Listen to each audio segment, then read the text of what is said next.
মুমিনের হৃদয়ে কার ঘর বলেন তো? বলেন না। আল্লাহর ঘর। মুমিনের হৃদয় কার ঘর? আওয়াজ করে বলেন, কার ঘর? মুমিনের হৃদয় কার ঘর? এজন্য আবু দাউদ শরীফের হাদিস, আল্লাহর রাসূল কাবা তওয়াফ করতেছে, ঘুরতেছে ঘুরতেছে ঘুরতেছে, হঠাৎ করে থমকে দাঁড়িয়েছে। কাবাকে ডেকে বলে, এই কাবা, তুমি কি মনে করছো তুমি সবচাইতে দামি? তুমি কি মনে করছো তুমি দুনিয়ার জমিনে সবচাইতে দামি? না না না, তোমার চাইতেও একটা মুমিনের দিল আল্লাহর কাছে বেশি দামি। যদি ওই দিল আমার আসন থাকে, আমার সিংহাসন থাকে, এজন্য যার দিলে রব আছে ওই দিলটাই দামি। ফুল তো ফুল নেহি হ্যায় जिस फूल में बू नहीं, दिल तो दिल नहीं है जिस दिल में खुदा नहीं। सुबहानाल्लाह। দিলে আল্লাহ থাকতে হবে, রব থাকতে হবে দিলের ভেতরে। তো দিল পরিষ্কার রাখতে হবে। এখন কইবেন না রে, দিলের মালিক তো আল্লাহ, আল্লাহই তো বানাইছে সব, তো আল্লাহ পরিষ্কার করে দিলেই তো চলে, আমাদেরকে এত কাজ কেন দিছে? আছে না প্রশ্ন? মুহতারাম হাজিরিন, আমরা হচ্ছে মেজবান আর রব হচ্ছে মেহমান। আমার দিলে রব আসবে, তো মেজবানের দায়িত্ব জায়গা পরিষ্কার করে দেওয়া মেহমানের জন্য, ঠিক কিনা? সুবহানাল্লাহ। এই জন্য দিল পরিষ্কার রাখা, দিলের ভিতরে অহংকার রাখা যাবে না, জুলুম করার টেন্ডেন্সি রাখা যাবে না, ইনসাফ থাকতে হবে। বলেন কি থাকতে হবে? ইনসাফ থাকতে হবে, তবেই দিল পরিষ্কার হবে। সুন্দর আলী নাম রাখলেই কি মানুষ দামি হয়ে যায়?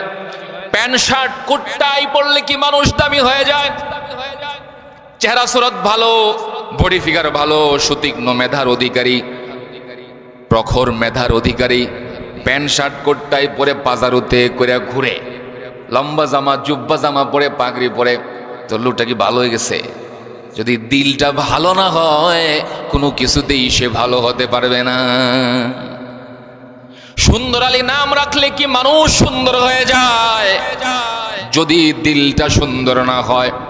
এই কথাটা বুঝাইতে গিয়া কিশোরগঞ্জের এক বয়োজ্যেষ্ঠ আলেমে দিন, প্রবীণ আলেমে দিন আব্দুর রহমান জামি সাহেব, মরহুম আব্দুর রহমান জামি সাহেব কিশোরগঞ্জের, দিল সুন্দর হলেই মানুষ সুন্দর, প্যান্ট শার্ট কোটটাই পরলে পাজারুতে ঘুরে বেড়ালেই মানুষ সুন্দর হয়ে যায় না। এই কথাটা বোঝানোর জন্য একটা আঞ্চলিক এক্সাম্পল দিছে যে মানুষ সুন্দর হবে দিল সুন্দর হইলে। এই কথাটা বোঝানোর জন্য বয়োজ্যেষ্ঠ আলেমে দিন মরহুম আব্দুর রহমান জামি সাহেব আঞ্চলিক ভাষায় একটা উদাহরণ দিছে। উদাহরণটা দিলে সবাই বুঝে নেবেন, শুনবেন নি? মনে আছে নি জায়গায়? মুহতারাম হাজরিন, তিনি বলতেছে সকালবেলা ফজরের নামাজ পড়ে শরীরে হাওয়া লাগানোর জন্য বের হইছে, নদীর পাড় দিয়ে হাঁটতেছে হাঁটতেছে, হাঁটতে হাঁটতে খিদা লেগে গেছে। সকালবেলা চার স্টল সব বন্ধ, কোথায় গিয়ে চা রুটি খাবে? খুঁজতেছে খুঁজতেছে ক্ষুধা পেটে, আগাইতে আগাইতে হঠাৎ দেখতে পায় একটা বাটার নান নদীর পাড়ে পড়ে আছে।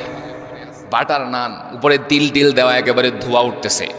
কিরে, নদীর পাড়ে বাটার নান, নদীর পাড়ে বাটার নান পড়ে আছে, নিশ্চয়ই এটা কোনো মালিকানা তালিকানা পাওয়া যাবে না, নদীর পাড়ের মাল। খিদাও লাগছে, দোকানপাটও খোলা না, দেহি উপযুক্ত হইলে খায়ালাম, উপযুক্ত হইলে খায়া ফেলবো।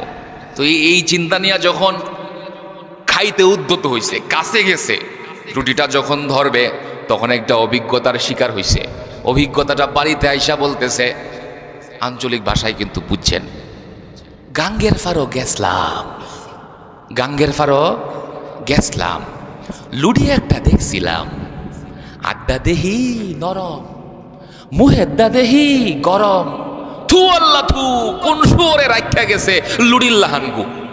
নাওয়াজুবিল্লাহ কইতেন না? দূর থেকে মনে হইতেছিল বাটার নান, তিল টিল দেওয়া, একেবারে ধোঁয়া উঠতেছে। কাছে গিয়া কি দেখে? আবর্জনা। এজন্য এই এক্সাম্পল দিয়ে বুজুর্গ বলতেছে, প্যান্ট শার্ট কোট টাই পরা পাজারুতে ঘুরে এমন মানুষ দেখলেই ভালো মনে করো না। ডিগ্রিধারী শিক্ষিত মানুষ দেখলেই মনে করো না লোকটা ভালো। দিল যার ভালো সেই ভালো, সুন্দর সুন্দর আলী নাম রাখলে কি মানুষ দামি হয়ে যায় যদি দিল সুন্দর না হয়? মুহতারাম হাজরিন, দিল সুন্দর করতে হইব। দিলের সৌন্দর্য আসবে কিভাবে বলেন? দিলের সৌন্দর্য আসবে ইবাদতের চাষাবাদ করলে। খারাপ লাগতেছে, শেষ করে দিব, ঘুম আসতেছে। দিলের সৌন্দর্য আসবে কিভাবে বলে? ইবাদতের চাষাবাদ শুরু করতে হবে। আপনার সন্তান গাঁজা খায়, ইয়াবা খায়, সারাক্ষণ মেয়েদের পেছনে দৌড়ায়, অশ্লীল বেহায়াপনার কাজে লিপ্ত হয়ে সারাটা সময় ব্যয় করে দেয়, তো বাবা কি কোনোদিন শিখাইছিল গাঁজা খাওয়া? পৃথিবীতে এমন কোন বাবা কি আছে যেই বাবা তার সন্তানকে গাঁজা খাওয়া, ইয়াবা খাওয়া শিখায়? চুরি, ডাকাতি, টেন্ডারবাজি, চাঁদাবাজি, জুলুম, নির্যাতন, জেনাবে বিচার কি কোনো বাবা সন্তানকে শিখায়? শিখায় না। তো সন্তান গাঁজা খাওয়া শিখে কিভাবে? মদ্যশালা খুঁজে পায় কিভাবে? মদের লোকেশন সে কোথায় খুঁজে পায়? কোথায় গেলে গাঁজা পাওয়া যাবে? কার সাথে সম্পর্ক রাখলে ঘরে আইসা গাঁজা দিয়ে যাবে? এটা সে জানলো কিভাবে? এদিকে সে গেল কিভাবে? তার দিলটা এমন নোংরা হইল কিভাবে? বলে ইবাদতের চাষাবাদ বাবা হয়ে সন্তানের দিলে করে নাই। কোনোদিন বলে নাই বাবা মসজিদে চলো, বাবা চলো চলো চলো ইবাদত গাহে চলো, আলেম ওলামার সংস্পর্শে গিয়ে একটু কথা শুনি চলো। ইবাদতের চাষাবাদ করে নাই। এজন্য সন্তান নামাজ তো পড়েই না, নামাজে দাঁড়ায় কোরআন তেলাওয়াত করবে এটাও জানে না। বাপ মরে যায়, মা মরে যায়, জানাজায় গিয়ে জানাজার দোয়াটা পড়ে বাবাকে মাকে কোলে করে অন্ধকার কবরে নামাইতে জানে না। আছে না নাই? আছে না নাই? আওয়াজ করে বলেন আছে না নাই? এমনও সন্তান আসে শুক্র আলী খালি শুক্রবারের নামাজ পড়তে আয়, খালি শুক্রবারের নামাজ পড়ে, হে শুক্র আলী। অথবা ঈদে চাঁদে আসে, অথবা মা মরলে, বাবা মরলে, আত্মীয় স্বজন, পাড়া প্রতিবেশী কেউ যদি মারা যায় তবেই সে মসজিদে আসে, না হয় আসে না। যখন মা মরা যায়, বাপ মরা যায়, মসজিদে আসে লোকেরা তো কিরে নতুন মুসল্লি, বাপ মরছে তো আইব। আছে না নাই? আছে মুহতারাম হাজরিন। এজন্য সন্তানের দিলে ইবাদতের চাষাবাদ নাই, বিদায় বাপ মরা যায়, বাবার জানাজায় দোয়াটা পর্যন্ত করতে পারে না। বাপ মারা যায়, নিজের হাতে বাবার শরীরটা ডলে ডলে গোসল করায়া দিবে, সাদা কাপড়ে জড়াইয়া বাবার শরীরটা কুলে করে নিয়ে কবরে নামায় দিবে, জিন্দিগির শেষবারের মতো বুকের উপরে মাটি চাপা দিয়া শেষ বিদায় দিবে। এই সামর্থ্যটুকুন, এই যোগ্যতাটুকুন তার ভেতরে নাই। বলে আমি গুনাহগার, আমি সারাদিন মোবাইল টিভি, সারাদিন অশ্লীল বেহায়াপনা কাজে লিপ্ত থাকি। আমি না হুজুর, আপনি যান। মুহতারাম হাজরিন, এমন সন্তান আমাদের সমাজে আছে না নাই? আছে না নাই? আমাদের এলাকায় আছে। আমি তো ঢাকাতে এই শোনো, আমরা তো ঢাকাতে এই মিরপুর দুয়ারিপাড়া শাহী মসজিদে জুমা নামাজ পড়াই। তো দুয়ারিপাড়া এটা হচ্ছে গিয়া ঢাকায় কুট্টিদের এলাকা, সব ঢাকায় মানুষ। আমার আব্বাজানের সাথে ঘটে যাওয়া একটা ঘটনা। আমার আব্বা এরকম মাহফিল করতো গোটা বাংলাদেশে, মরহুম আব্দুল আজিজ রহমতুল্লাহি আলাই, যে জন্য আমার নামের শেষে নাইম বিন আব্দুল আজিজ। তো আব্বাজান মাহফিল করে রাত্রি গভীর রজনীতে বাসায় যাবে, গাড়িটা মাদ্রাসায় রাইখা বাসায় যাবে। রাস্তায় দেখে হাফ প্যান্ট পরে, শার্ট গেঞ্জি সব খুলে, মদ খেয়ে মদ্যপান করে মাতাল হয়ে মাতালের বেশে মাতলামি করতেছে, মেয়েদেরকে টিজিং করতেছে, বুড়া বাবাদেরকে টর্চার করতেছে, দোকানে দোকানে গিয়া মাল সব ফালায়া দিতেছে। তো আব্বা ওরে দেখা চিনা ফেলছে যে অত মদখুর, অমুক নেতার পোলা, কিছু কম জীব না। হ্যাঁ, এলাকার মানুষ কেউ কিছু বলে না, নেতার ছেলে, বড় লোকের ছেলে, কিছু কওয়া যাবে না। তো আব্বা নিজে ভয়ে আতঙ্কিত হয়ে এই চাদর দিয়া মুখটা ঢাইকা এই কোনো রকম লুকায় লুকায় যাইতেছে বাসায়, যেন ও না দেখে। কারণ ও তো মাতাল, যদি দেখে তো জড়ায়া টরায়া ধরবো, বক্সিং মারিয়া দিলে কি উপায় আছে? তো ভয়ে আব্বা সাইড দিয়া বাসায় যেতেছে গা। কিন্তু ও মাতাল হইলে কি হইব?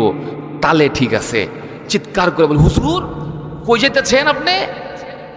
আপনারে হালায় এত পছন্দ করি, এত মোহাব্বত করি, আপনি হালায় আমার দেখাও আপনি না দেখার ভান ধরতেছেন, চলে যেতেছেন।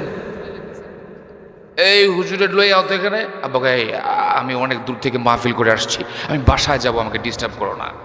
বললাম না না হুজুর, আপনার সারণ যাব না। এই হুজুরে 50টা রুটি দে, 30টা ডিম দে। কি কইছে? 50টা রুটি দে, 30টা ডিম দে। আর তার কি শীর্ষে না লাগছে? তার কি শীর্ষে না লাগছে? শীর্ষে। আব্বাকে তুমি কিন্তু আমার সাথে বেয়াদবি করতেছ। বলে আপনি হালায় হুজুর খাওয়াবার লইলাম আপনারে, আর আপনি হালায় বেয়াদবি করতেছেন। আপনারা যে কত মোহাম্মত করি, শুক্রবারে যে আপনি হালায় ওয়াজ করেন, ওয়াজ শুই না মন টন সব একবারে গলে জায়গা। কিন্তু একটা অসুবিধা হয় উস্তাদজি। বলে কি অসুবিধা? বলে রুকুতে যখন যান না, আবে হালায় এত দেরি করেন, মাজা মোজা সব ব্যথা হয়ে জায়গা। কি পড়েন আপনি? আমি কি পড়ি এটা পরে কম, তুই কি পড়স এটা কম। তখন পাশেরটা কয় এই তুই ক, তুই ক। তখন পাশেরটা কয় হৌরের পু। এরা কি কয়? হৌরের পু। হুজুরের লগে এই রাত্রি নিশীতে বেয়াদবি কইরা আমি জাহান্নামে যাইয়া পারম না রে, তুই ক, তুই ক। তো ও কইতেছে হুজুর কখনই লাগবো? কয় এক্ষুনি কইতেব, নাহলে কিন্তু এই জায়গা মারামারি শুরু হয়ে যাবো, এক্ষুনি কিন্তু মারি দেওয়া শুরু হয়ে যাবো। তোর ক, তুই কি কস রুকুতে গিয়া? তো ও কয় ছানালাজিম, ছানালাজিম, ছানালাজিম। শুদ্ধ হয়েছে না হুজুর? আবার কয় শুদ্ধ হয়েছে না। আব্বা কইতেছে আমি পড়ি সুবহানা রাব্বিয়াল আযীম।